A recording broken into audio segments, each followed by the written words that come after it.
Yo, welcome back, Xycor here.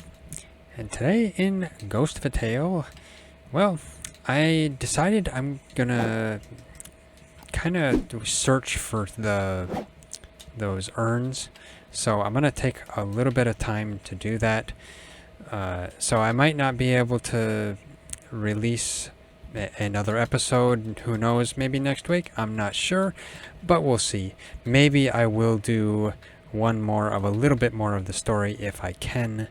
But otherwise, I thought this time I would read the MERRA'S book because I kind of wanted to do that. So I thought I'd just do a short video on that and see, and just kind of get the feeling of the story, because it's kind of a little backstory to how Tilo met Merra and some things that happened before they came to the Baron. So yeah, let's see here. So MERRA'S book. So it's starting out. You stood before the Baron, your wife Merra at your side. He bid you play the poison cup, and you knew then this was not for his amusement, but a test. And so play you did, but from Merra there was only silence, and a look of such defiance. He moved to strike her, the Baron, and you cried out and went to her, and then darkness. How many days have passed since then? In your heart you know she's still alive, and that you'll one day find her. Until then, all you have are these flowers, your memories of her, and a question, why? The last village lay 2 days past, and you sensed Master Nylusion would not survive long enough to reach it. So you laid him in the handcart and hurried on, a young minstrel apprentice, all but alone in a kingdom you'd known only in song until then. On you went towards the hills, down rutted lanes, through fords, onwards until the way grew steep and slippery with moss and rain. And there, beyond the ridge, among the fields of flowers, was a village, Hamel, an island in a golden sea. They took you in. A widow with knowledge of such things prepared an infusion of elderwort to help break your master's fever. You offered what little money you had in return, but the mice folk of Hamel would not accept it. But they welcomed your help in the fields, for too many bucks had left the village for the copper mine to the west. After sunset, they'd bid you play, and you'd sing of distant places they'd scarcely heard of and would never see. And then one night, a young doe joined the crowd, the pups all but pushing her into the circle, teasing her until shyly she began to dance. Strange, in all the weeks there you'd not noticed her. You played for her, fast as she could dance, and she danced for you, fast as you could play, both enchanted by the spirit of the lay, the fire's embers bright, and her brighter still. At last, Master Nylusion woke from his fever, too weak to stand or even speak. Each morning you'd sit beside his bed and play for him a lay of healing. On the 7th day he mouthed your name and weakly beckoned you near. You leaned close, and he spoke in barely a whisper. Your lute, he muttered. It's out of tune. In waves the wind rolled through the field below, to break against the farmhouse walls in bursts of amber. And above there she was laughing, cheeks stuffed to burst with great handfuls of seeds, taking more and scattering them to the ground. To you, her love. Merra, in the dying light of the harvest sun. Merra, whose name means sunflower. Harvest's end. Harvest end. For the first time in an age, Master Nylusion sang, his voice bright and clear, and you knew then the time had come to travel south, with the winter at your tail, to leave the valley, the village, and Merra.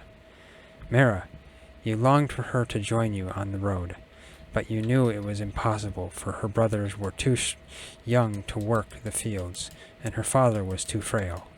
She was duty-bound to them, as you were to your master.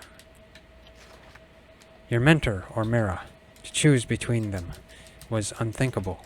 Tomorrow will be the day, you told yourself, as you'd done yesterday and the day before. You slept in fits and starts, rising before dawn, no closer to a decision. Master Llewellyn's room was empty, blankets neatly folded at the foot of the bed. On the table was a lute, his lute, made by his master from driftwood, gathered on the shore of Lake Vilea, and a note, "This life is your song." Had it really been 3 whole years since Master Llewellyn left? You'd worked hard and learned so much since then. How to read the land, the winds, and the changing seasons, learning the uses for each crop, for food, for dyes, and fabrics. And then to you and Merra came a child, just one, rare for mice, and so thought of as a blessing. You named him Bryn, the mouse word for seed. The minstrel's life seemed so distant then, and you were happy. Merra's brothers came of age, and left to seek their fortune in the mines. Their father passed away not long after, but there was little time to mourn. While Merra nursed Bryn, you worked the land alone, and your lute lay untuned and unplayed in the attic. Yet still some nights you dreamed of music, and the freedom of the open road. News reached the village that the Rat Guard had seized the mine, demanding longer shifts, sinking new shafts, and digging deep, too deep, into the caverns light was never meant to reach.